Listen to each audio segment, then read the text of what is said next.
With Doubtnut, get instant video solutions to all your maths, physics, chemistry, and biology doubts. Just click the image of the question, crop the question, and get instant video solution. Download Doubtnut app today.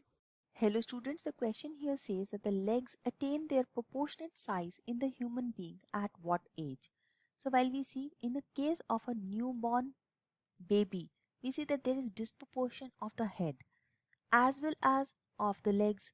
So here when we talk about the head's disproportion, this head is approximately 1/4 of the whole length of the body. While in adults, due to the growth, now the head becomes approximately 1/7 of the whole body and the proportion will now be attained. Whereas the similar thing occurs with the legs as well. Legs are not proportionate until the age of 10 years. So they are going to attain the proportion at the age of 10 years. So option number 3 here becomes the right answer.